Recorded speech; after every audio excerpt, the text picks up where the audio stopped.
Hi friends, तर मी सोनाली. कशा आहात? मस्त मजेत ना? तर आज आता आपण चाललेलो आहोत ओल्ड गोवा पाहण्यासाठी. आता ओल्ड गोवा हे कशासाठी प्रसिद्ध आहे तर सगळ्यात जुने जे चर्च आहेत ते ओल्ड गोव्यामध्ये आहेत आणि तेच मी आज तुम्हाला एक्सप्लोर करणार आहे. तर मग चला.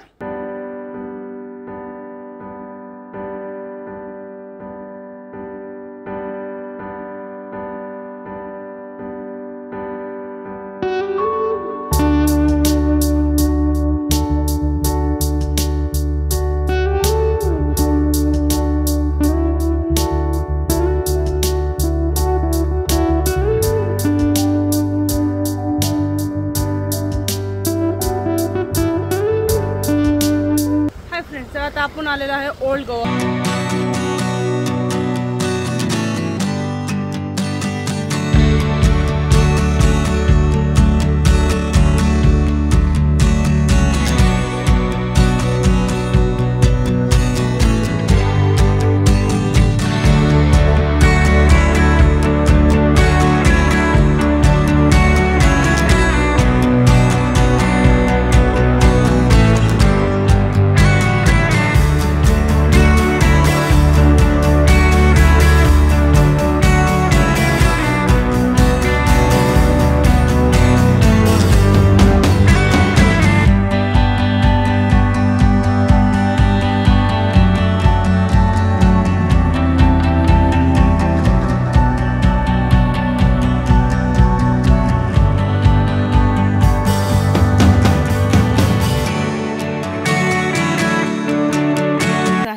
हे पहा, इथे लोक कॅन्डल्स आणि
जे मृत शरीर आहे ते साधारण 500 वर्षापूर्वीपासूनही आहे त्या स्थितीमध्ये आहे. जगात कुठल्याही चर्चमध्ये अशी मृत शरीर ठेवलेलं नाही आहे. हेच एकमेव असं चर्च आहे की जिथे हे सेंट फ्रान्सिस जेवियर्स यांचे जे मृत शरीर आहे ते ठेवलेलं आहे.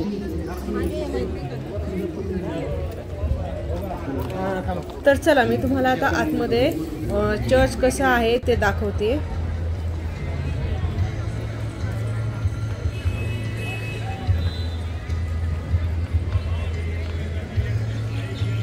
तर हे आहे ते चर्च आणि इथे अजूनही प्रार्थना वगैरे केली जाते.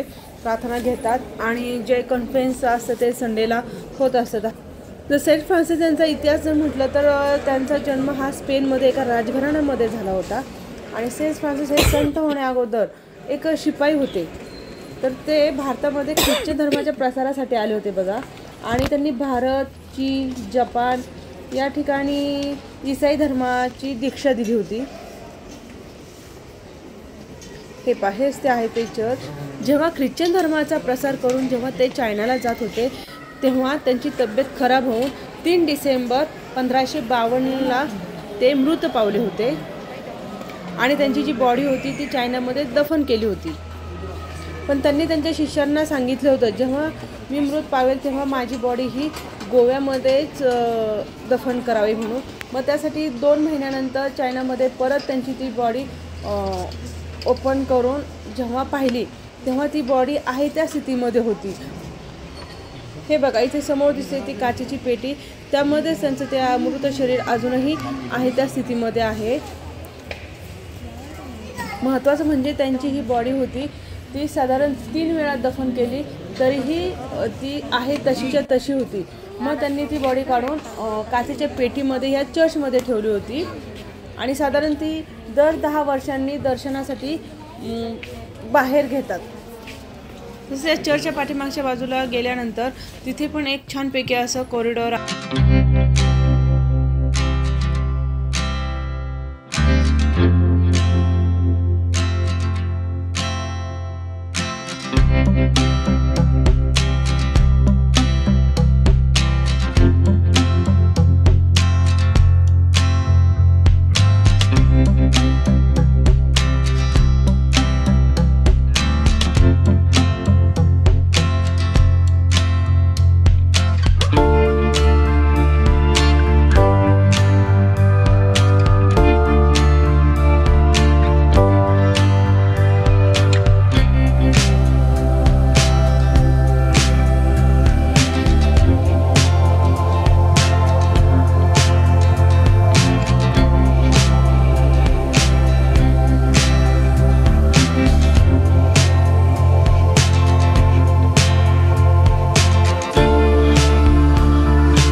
प्रार्थना वगैरे काही होत नाहीये, हा फक्त लोकांना पाहण्यासाठी।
आतमध्ये पण काम चालू असल्यामुळं व्हिडिओ काढायला आतमध्ये अलाउड नव्हतं।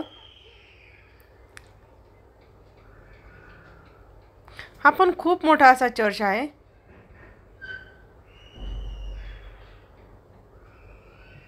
या चर्चच्या वरती एक बेल आहे, त्या बेलला गोल्डन बेल असंही म्हटले जाते।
जाताना आपल्याला पण हे चर्च लागलं होतं, पण आता इथे चर्च नाही राहतं, फक्त ते भिंती राहिलेले आहेत। हे पण खूप मोठा एरिया होता हा चर्चचा, इथे खूप असे मोठे मोठे चर्च होते।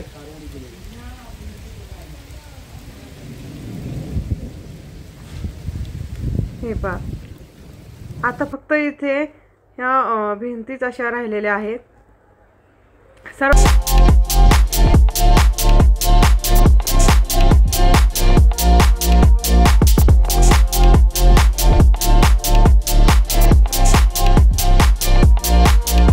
व्हिडिओ आवडला असेल तर लाईक करा, शेअर करा आणि चॅनलवरती नवीन असाल तर सबस्क्राईब नक्की करा।